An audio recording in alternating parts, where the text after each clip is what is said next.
നമസ്കാരം, ഷെക്കന വേൾഡ് ടുഡേയിലേക്ക് ഏവർക്കും സ്വാഗതം. ബ്രിട്ടീഷ് പ്രധാനമന്ത്രിയായി ചുമതലയേറ്റ ആൻഡി ബേണം ആദ്യമായി സ്വീകരിക്കുന്ന വിദേശ നേതാവായി ഉക്രൈൻ പ്രസിഡന്റ് വ്ളോദിമിർ സെലൻസ്കി തിങ്കളാഴ്ച ലണ്ടനിലെത്തുന്നു. ഉക്രൈന് ബ്രിട്ടന്റെ പൂർണ്ണ പിന്തുണ വാഗ്ദാനം ചെയ്യുന്നതോടൊപ്പം തദ്ദേശീയമായി വികസിപ്പിച്ച ഡ്രോൺ പ്രതിരോധ സാങ്കേതികവിദ്യയായ സ്റ്റോൺ ക്ലോക്ക് ഉക്രൈന് കൈമാറുമെന്നും ബ്രിട്ടൻ പ്രഖ്യാപിച്ചു. കീർ സ്റ്റാമർ സ്ഥാനം ഒഴിഞ്ഞതിനെ തുടർന്ന് ബ്രിട്ടന്റെ പുതിയ പ്രധാനമന്ത്രിയെ അധികാരമേറ്റ ആൻഡി ബേണം ഉക്രൈന് പിന്തുണ തുടരുമെന്ന് ഉറപ്പു നൽകിയിട്ടുണ്ട്. ബ്രിട്ടീഷ് നാവികസേന താവളം സന്ദർശിക്കുന്ന ഇരു നേതാക്കളും സംയുക്ത സൈനിക പരിശീലനം പൂർത്തിയാക്കിയ സൈനികരുമായി കൂടിക്കാഴ്ച നടത്തും. വാഷിംഗ്ടണിലേക്ക് പോകുന്നതിന് മുന്നോടിയായാണ് സെലൻസ്കിയുടെ ഈ ബ്രിട്ടൻ സന്ദർശനത്തോടനുബന്ധിച്ച് റഷ്യൻ വ്യോമ പ്രതിരോധ സംവിധാനങ്ങളെ പ്രതിരോധിക്കാൻ ശേഷിയുള്ള സ്റ്റോൺ ക്ലോക്ക് എന്ന അത്യാധുനിക ഇലക്ട്രോണിക് ജാമിംഗ് സാങ്കേതികവിദ്യയുടെ IP ഉക്രൈന് നൽകുമെന്ന് ഡൌണിംഗ് സ്ട്രീറ്റ് വ്യക്തമാക്കി. ഡ്രോണുകൾ ഘടിപ്പിക്കാവുന്ന ഈ സംവിധാനം റഷ്യൻ ആക്രമണങ്ങളെ ശക്തമായി പ്രതിരോധിക്കുവാൻ സഹായിക്കും. ഉക്രൈനിലെ യുദ്ധം അവസാനിക്കുന്നതുവരെ UK പിന്തുണ തുടരുമെന്ന് ബേണം ആവർത്തിച്ചു. ഡെമോക്രാറ്റിക് റിപ്പബ്ലിക് ഓഫ് കോങ്കോയിൽ എബോള വൈറസ് ബാധിച്ച് മരിച്ചവരുടെ എണ്ണം 1405 ആയി ഉയരുകയും സ്ഥിരീകരിച്ച കേസുകൾ 3200 കടക്കുകയും ചെയ്തതായി അധികൃതർ വ്യക്തമാക്കി. കഴിഞ്ഞ 24 മണിക്കൂറിനുള്ളിൽ മാത്രം 100-ലധികം പുതിയ രോഗങ്ങളും 50-ലേറെ മരണങ്ങളും റിപ്പോർട്ട് ചെയ്തത് രോഗവ്യാപനത്തിന് തീവ്രത വ്യക്തമാക്കുന്നുണ്ട്. കോങ്കോയിൽ മെയ് മാസത്തിൽ ആരംഭിച്ച എബോള പടർച്ച രാജ്യചരിത്രത്തിലെ ഏറ്റവും വേഗമേറിയതും രൂക്ഷവുമായ ആരോഗ്യ പ്രതിസന്ധികളൊന്നായി മാറിയിരിക്കുകയാണ്. കിഴക്കൻ പ്രവിശ്യകളായ ഇട്ടൂരിയായാലും നോർത്ത് കിവുവിലും പ്രതിരോധ നടപടികൾ ശക്തിപ്പെടുത്തിയിട്ടുണ്ടെങ്കിലും രോഗബാധിതരുടെ എണ്ണം ദിവസേന കുത്തനെ ഉയരുകയാണ്. നിലവിൽ പ്രതിരോധ കുത്തിവയ്പ്പുകളോ അംഗീകൃത മരുന്നുകളോ ലഭ്യമല്ലാത്ത ബന്ദി ബുഗ്യോ എന്ന അപൂർവ വൈറസ് വകഭേദമാണ് ഈ വ്യാപനത്തിന് കാരണമായിരിക്കുന്നത്. മേഖലയിലെ ഗോത്ര സംഘർഷങ്ങളും ഖനനം വഴിയുള്ള അതിർത്തി കടന്നുള്ള ജനസഞ്ചാരവും പരമ്പരാഗത ശവസംസ്കാര രീതികളുമാണ് രോഗവ്യാപനം അതിവേഗത്തിലാക്കുവാൻ പ്രധാന കാരണം. രോഗികളുടെ യഥാർത്ഥ എണ്ണം ഔദ്യോഗിക കണക്കുകളേക്കാൾ ഉയർന്നതാകാമെന്ന് ലോകാരോഗ്യ സംഘടന മുന്നറിയിപ്പ് നൽകുന്നുണ്ട്. ആരോഗ്യ പ്രവർത്തകർക്ക് നേരെ പ്രാദേശികമായി ഉണ്ടാകുന്ന ആക്രമണങ്ങൾ പ്രതിരോധ പ്രവർത്തനങ്ങളെയും നിരീക്ഷണങ്ങളെയും സങ്കീർണമാക്കുന്നുണ്ട്. ജർമ്മനിയിലെ ബെർലിൻ പ്രൈഡ് പരേഡിനിടയിലേക്ക് വാഹനം ഓടിച്ചു കയറ്റി ഒരാളെ കൊലപ്പെടുത്തുകയും നിരവധി പേർക്ക് പരിക്കേൽപ്പിക്കുകയും ചെയ്ത കേസിലെ പ്രധാന പ്രതി അബ്ദുൽ ബലൂട്ടിനെ ജർമ്മൻ പോലീസ് വെടിവെച്ചു കൊന്നു. 21-കാരനായ ഈ തീവ്രവാദി ആയുധവുമായി ആക്രമിക്കാൻ തുനിഞ്ഞതിനെ തുടർന്ന് പോലീസിന് വെടിയുതിർക്കേണ്ടി വരികയായിരുന്നു. ബെർലിനെ പ്രൈഡ് റാലിക്ക് നേരെ ശനിയാഴ്ച രാത്രിയുണ്ടായ ഭീകരാക്രമണത്തിന് പിന്നാലെ കാണാതെയായ അബ്ദുൽ ബലൂട്ട് എന്ന 21-കാരനായ സംശയാസ്പദമായ തീവ്രവാദിയെ ജർമ്മൻ പോലീസ് സ്പാൻഡോ പ്രദേശത്ത് വെച്ചാണ് കണ്ടെത്തിയത്. ആൾക്കൂട്ടത്തിലേക്ക് വാൻ ഓടിച്ചു കയറ്റിയും കത്തിവീശിയും നടത്തിയ ക്രൂരമായ ആക്രമണത്തിൽ ഒരു സ്ത്രീ കൊല്ലപ്പെടുകയും 30ഓളം പേർക്ക് പരിക്കേൽക്കുകയും ചെയ്തു.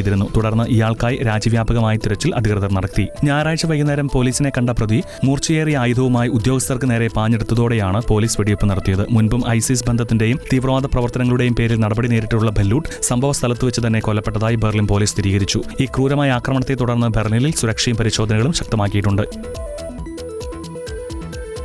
അമേരിക്കയിലെ സിയറ്റിൽ സെൻട്രൽ നടന്ന പ്രശസ്തമായ ബൈറ്റ് ഓഫ് സിയറ്റിൽ ഫുഡ് ഫെസ്റ്റിലുണ്ടായ വെടിവെപ്പിൽ 2 പേർ കൊല്ലപ്പെടുകയും 2 വയസ്സുള്ള കുട്ടിയുൾപ്പെടെ 5 പേർക്ക് പരിക്കേൽക്കുകയും ചെയ്തു. സംഭവസ്ഥലത്ത് വലിയ രീതിയിലുള്ള ഭീതി പടർന്നതിനെ തുടർന്ന് മേഖല ഒഴിവാക്കണമെന്നും സുരക്ഷ ഉറപ്പാക്കുവാൻ അന്വേഷണം പുരോഗമിക്കുകയാണെന്നും സിയറ്റ് പോലീസ് അറിയിച്ചു. പ്രസിദ്ധമായ സ്പേസ് നീഡിന് സമീപമുള്ള സിയറ്റിൽ സെൻട്രലിൽ ഞായറാഴ്ച വൈകുന്നേരമാണ് നാടിന് നടുക്കിയ വെടിവെപ്പ് നടന്നത്. ആയിരക്കണക്കിന് ആളുകൾ പങ്കെടുത്ത ഭക്ഷണമേളയിലേക്ക് പെട്ടെന്ന് വെടിയൊച്ചകൾ ഉയർന്നതോടെ ജനങ്ങൾ പരിഭ്രാന്തരായി ചിതറിയോടുകയായിരുന്നു. വെടിവെപ്പിൽ പരിക്കേറ്റവരെ ഉടൻ തന്നെ സമീപത്തുള്ള ഹാർബർ വ്യൂ മെഡിക്കൽ സെന്ററിലേക്ക് മാറ്റിയതായി ഫയർഫോഴ്സ് അധികൃതർ വ്യക്തമാക്കി. സംഭവത്തിൽ പരിക്കേറ്റവരിൽ ഒരാളുടെ നില ഗുരുതരമായി തുടരുകയാണെന്ന് ആശുപത്രി അധികൃതർ അറിയിച്ചു. ആക്രമണത്തിന് പിന്നിൽ പ്രവർത്തിച്ച പ്രതിയെ കണ്ടെത്തുന്നതിനായി പോലീസ് പ്രദേശത്ത് വ്യാപകമായ തിരച്ചിൽ ആരംഭിച്ചിട്ടുണ്ട്. സുരക്ഷ മുൻനിർത്തി സിയറ്റിൽ സെന്ററും സമീപത്തെ മോൺട്രോയിൽ ഗതാഗതവും താൽക്കാലികമായി അടച്ചുപൂട്ടി. അമേരിക്കൻ ബോംബാക്രമണം താൽക്കാലികമായി നിർത്തിവെച്ച പശ്ചാത്തലത്തിൽ തങ്ങളും തിരിച്ചടിയിൽ നിർത്തിവെക്കുകയാണെന്ന് ഇറാൻ വ്യക്തമാക്കി. തുടർച്ചയായി 13 ദിവസത്തെ ശക്തമായ വ്യോമാക്രമണത്തിന് ശേഷമാണ് അമേരിക്ക സൈനിക നടപടികൾ നിർത്തിവെച്ചത്. നയതന്ത്ര ചർച്ചകൾക്ക് കൂടുതൽ സാധ്യത നൽകുവാനും മിസൈൽ പ്രതിരോധ സംഭരണത്തിലെ കുറവ് പരിഹരിക്കാനുമാണ് അമേരിക്കയുടെ ഈ പിന്മാറ്റമെന്നാണ് റിപ്പോർട്ടുകൾ. നിലവിൽ ഇരുഭാഗത്തു നിന്നും ആക്രമണങ്ങൾ ഇല്ലാത്തത് മേഖലയിലെ യുദ്ധഭീതിക്ക് താൽക്കാലികമായ ആശ്വാസമേകുന്നുണ്ട്.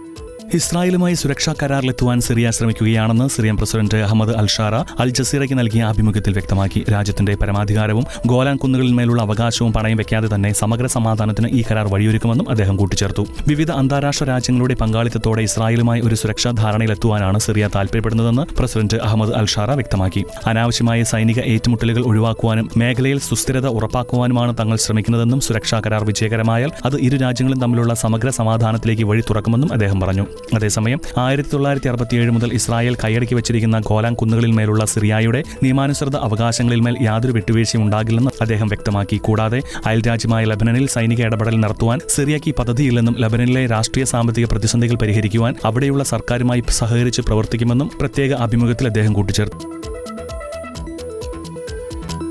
ന്യൂയോർക്ക് മേയർ സോറൻ മംധാനി തനിക്കെതിരെ അറസ്റ്റ് ഭീഷണി ഉയർത്തിയതിനെതിരെ രൂക്ഷ വിമർശനവുമായി ഇസ്രായേൽ പ്രധാനമന്ത്രി ബെഞ്ചമിൻ നെതന്യാഹു രംഗത്തെത്തി. മംധാനി ജനങ്ങൾക്കിടയിൽ വെറുപ്പ് വിതയ്ക്കുവാൻ ശ്രമിക്കുകയാണെന്നും അന്താരാഷ്ട്ര ക്രിമിനൽ കോടതിയുടെ അറസ്റ്റ് വാറന്റ് വ്യാജമാണെന്നും നെതന്യാഹു ആരോപിച്ചു. സെപ്റ്റംബറിൽ നടക്കുന്ന UN പൊതുസഭാ സമ്മേളനത്തിനായി ന്യൂയോർക്കിലെത്തുന്ന നെതന്യാഹുവിനെ യുദ്ധക്കുറ്റവാളിയെന്ന് വിശേഷിപ്പിച്ച മേയർ മംധാനി ഇയാളെ അറസ്റ്റ് ചെയ്യുവാൻ കേന്ദ്ര സർക്കാരിനോട് ആവശ്യപ്പെട്ടിരുന്നു. ഇതിനോട് പ്രതികരിച്ച നെതന്യാഹു ന്യൂയോർക്കിലെ എല്ലാ വിഭാഗം ജനങ്ങളെയും പ്രതിനിധീകരിക്കേണ്ട മേയർ ഒരു ജനവിഭാഗത്തെ മറ്റൊന്നിനെതിരെ തിരിച്ചുവിടുവാനാണ് ശ്രമിക്കുന്നതെന്ന് കുറ്റപ്പെടുത്തി. UN-നെ അഭിസംബോധന ചെയ്യുവാനായി താൻ തീരുമാനിച്ചതുപോലെ ന്യൂയോർക്കിൽ എത്തുമെന്നും അദ്ദേഹം വ്യക്തമാക്കി. ഗാസ യുദ്ധത്തെ തുടർന്ന് തനിക്കെതിരെ ഉയർന്ന ആരോപണങ്ങളെ പൂർണ്ണമായി തള്ളിക്കളഞ്ഞ നെതന്യാഹു അമേരിക്കയിൽ ഇസ്രായേലിന് ലഭിച്ചിരുന്ന ഉഭയകക്ഷി പിന്തുണ തകരുവാൻ ഇത്തരം നീക്കങ്ങൾ കാരണമാകുമെന്ന ആശങ്ക പങ്കുവച്ചു. അതേസമയം നെതന്യാഹുവിനെ അറസ്റ്റ് ചെയ്യുവാൻ തങ്ങൾക്ക് നിയമപരമായ അധികാരമില്ലെന്ന് ന്യൂയോർക്ക് ഭരണകൂടം സമ്മതിച്ചിട്ടുണ്ട്. സെപ്റ്റംബറിലെ ഇസ്രായേൽ പ്രധാനമന്ത്രിയുടെ അമേരിക്കൻ സന്ദർശന വേളയിൽ അറസ്റ്റ് ഉണ്ടാകില്ലെന്ന് പ്രസിഡന്റ് ഡൊണാൾഡ് ട്രംപും ഉറപ്പു നൽകിയിട്ടുണ്ട്.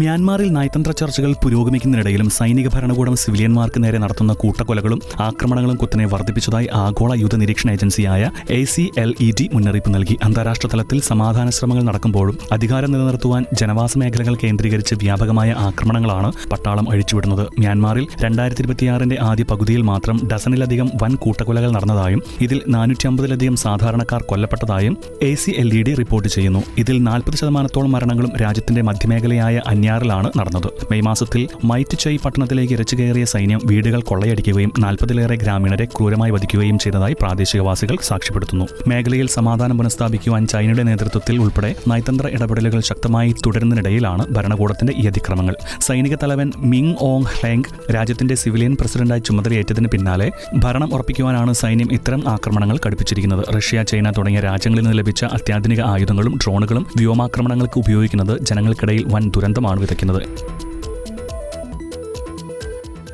മിഡിൽ ഈസ്റ്റിൽ വർദ്ധിച്ചുവരുന്ന സൈനിക നടപടികളും ആക്രമണങ്ങളും ഉടനടി നിർത്തിവെച്ച് നയതന്ത്ര ചർച്ചകളിലേക്ക് മടങ്ങുവാൻ പോപ്പ് ലയോ 14 മാർപ്പാപ്പ ആഹ്വാനം ചെയ്തു. സംഘർഷം മൂലം കുടിവെള്ളവും വൈദ്യുതിയും ലഭിക്കാതെ ജനങ്ങൾ വലയുകയാണെന്നും സൈനിക നീക്കങ്ങൾ നിരപരാധികളായ സാധാരണക്കാരുടെ ജീവന് ഭീഷണിയാണെന്നും കാസൽ ഗാൻഡോൾഫയിൽ നടത്തിയ ആഞ്ചലൂസ് പ്രാർത്ഥനയ്ക്കിടെ മാർപ്പാപ്പ മുന്നറിയിപ്പ് നൽകി. വിശുദ്ധ നാടുകളിലും മിഡിൽ ഈസ്റ്റിലുടനീളവും തുടരുന്ന അക്രമ സംഭവങ്ങളിൽ കടുത്ത ഉത്കണ്ഠ രേഖപ്പെടുത്തിയ പോപ്പ് ലയോ 14 ആക്രമണങ്ങളിൽ നിന്ന് ഇരുഭാഗവും പിന്മാറണമെന്ന് അഭ്യർത്ഥിച്ചു. ഗാസയിലും വെസ്റ്റ് ബാങ്കിലും അടക്കം നിരവധി സാധാരണക്കാരാണ് ദിനംപ്രതി കൊല്ലപ്പെടുന്നത് ും കടുത്ത കുടിവെള്ള വൈദ്യുതി ക്ഷാമം ജനജീവിതം കൂടുതൽ ദുസ്സഹമാക്കുകയാണെന്നും അദ്ദേഹം കൂട്ടിച്ചേർത്തു. അടിയന്തരമായി നയതന്ത്ര ചർച്ചകൾ പുനരാരംഭിക്കണമെന്നാണ് വത്തിക്കാൻ ആവശ്യപ്പെടുന്നത്. സൈനിക നീക്കങ്ങൾ വർദ്ധിക്കുന്നത് സമാധാന ശ്രമങ്ങൾക്ക് തിരിച്ചടിയാണെന്നും എല്ലാവരുടെയും തുല്യ അവകാശങ്ങളെ മാനിച്ചുകൊണ്ടുള്ള ന്യായമായ രാഷ്ട്രീയ പരിഹാരമാണ് അനിവാര്യമെന്നും പോപ്പ് ചൂണ്ടിക്കാട്ടി. ആരാധനാലയങ്ങളുടെ പവിത്രതയെ ബാധിക്കുന്ന ഏകപക്ഷീയമായ തീരുമാനങ്ങൾ ഒഴിവാക്കണം. മേഖലയിൽ ദീർഘകാലമായി ആഗ്രഹിക്കുന്ന ശാശ്വത സമാധാനം കൈവരിക്കുവാൻ എല്ലാ ലോക നേതാക്കളും പ്രാർത്ഥനയോടെ ഒന്നിച്ച് പ്രവർത്തിക്കണമെന്നും വത്തിക്കാൻ തലവൻ ആഹ്വാനം ചെയ്തു. മലേഷ്യയിൽ ഓൺലൈൻ വഴി വർഗീയ വിദ്വേഷ പ്രചരണങ്ങളും ഭീഷണികളും വർദ്ധിച്ചതിനെ തുടർന്ന് റോഹിംഗ്യൻ അഭയാർത്ഥി കുട്ടികൾക്കായുള്ള ഏകദേശം 9 വിദ്യാലയങ്ങളും അടച്ചുപൂട്ടിയിട്ടുണ്ട്. വിദ്വേഷ പ്രചരണങ്ങൾ കാരണം റോഹിംഗ്യൻ കുട്ടികൾക്ക് നേരെ വംശീയ അധിക്ഷേപങ്ങളും ഭീഷണികളും ഉയർന്നതോടെ സുരക്ഷ മുന്നിൽ കണ്ടാണ് ഇത്തരം അനൌദ്യോഗിക പഠന കേന്ദ്രങ്ങൾ പ്രവർത്തനം നിർത്തിവെച്ചത്. സോഷ്യൽ മീഡിയയിലൂടെ റോഹിംഗ്യൻ അഭയാർത്ഥികൾക്കെതിരെ വലിയ രീതിയിലുള്ള വിദ്വേഷ പ്രചരണങ്ങളും വ്യാജ വാർത്തകളുമാണ് മലേഷ്യയിൽ വ്യാപിക്കുന്നത്. ഇതിന് പിന്നാലെ റോഹിംഗ്യൻ കുട്ടികൾക്ക് നേരെ ശാരീരിക ആക്രമണ ഭീഷണികളും പൊതുസ്ഥലങ്ങളിൽ വെച്ചുള്ള അധിക്ഷേപങ്ങളും ഉയർന്നതോടെയാണ് രാജ്യത്തുടനീളമുള്ള നിരവധി അഭയാർത്ഥി വിദ്യാലയങ്ങൾ പൂട്ടിയിടുവാൻ സ്കൂൾ അധികൃതർ നിർബന്ധിതരായത്. കുട്ടികൾ പുറത്തിറങ്ങാൻ പോലും ഭയപ്പെടുന്ന അവസ്ഥയാണെന്ന് മനുഷ്യാവകാശ പ്രവർത്തകർ വ്യക്തമാക്കുന്നു. സർക്കാർ വിദ്യാലയങ്ങളിൽ പ്രവേശനമില്ലാത്തതിനാൽ NGO-കളുടെയും സന്നദ്ധ സംഘടനകളുടെയും സഹായത്തോടെ പ്രവർത്തിച്ചിരുന്ന ഇത്തരം കേന്ദ്രങ്ങൾ അടച്ചതോടെ ആയിരക്കണക്കിന് അഭയാർത്ഥി കുട്ടികളുടെ വിദ്യാഭ്യാസമാണ് വഴിയാധാരമായിരിക്കുന്നത്. വിദ്വേഷ സന്ദേശങ്ങൾ പ്രചരിച്ചതിനെ തുടർന്ന് ചില സ്കൂളുകൾ മുൻകരുതലായി താൽക്കാലികമായി അടച്ചപ്പോൾ അനുമതി പത്രങ്ങളില്ലെന്ന് കാട്ടി അധികൃതരും നടപടി ശക്തമാക്കിയിട്ടുണ്ട്. ഇത് ഭാവിയിൽ കുട്ടികളുടെ ഇടയിൽ വലിയ സാമൂഹ്യ പ്രശ്നങ്ങൾ സൃഷ്ടിക്കുമെന്നാണ് ആശങ്ക ഉയരുന്നത്. അമേരിക്കയിൽ ഗർഭചിത്രത്തിനുള്ള ഗുളികകളുടെ വ്യാപകമായ ലഭ്യതയെ തുടർന്ന് ആകെ ഗർഭചിത്രങ്ങളുടെ എണ്ണത്തിൽ വൻ വർധനവ് രേഖപ്പെടുത്തിയതായി പുതിയ പഠനങ്ങൾ വ്യക്തമാക്കുന്നു. സുപ്രീം കോടതി വിധിക്ക് ശേഷവും ടെലിഹെൽത്ത് വഴിയും തപാൽ മാർഗവും മരുന്നുകൾ ലഭ്യമാക്കുന്ന പ്രവണത വർദ്ധിച്ചതാണ് ഈ വർധനവിന് പ്രധാന കാരണമായത്. അമേരിക്കയിൽ ഗർഭചിത്ര കേസുകളുടെ എണ്ണം മുൻ വർഷങ്ങളെ അപേക്ഷിച്ച് ഗണ്യമായി ഉയർന്നതായി പുതിയ ഗവേഷണ റിപ്പോർട്ടുകൾ ചൂണ്ടിക്കാണിക്കുന്നു.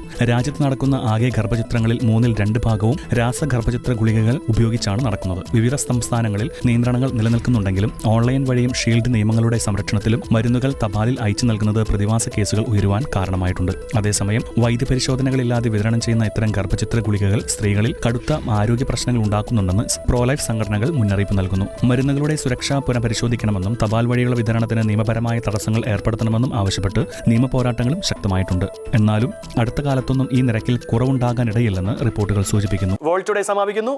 നന്ദി, നമസ്കാരം.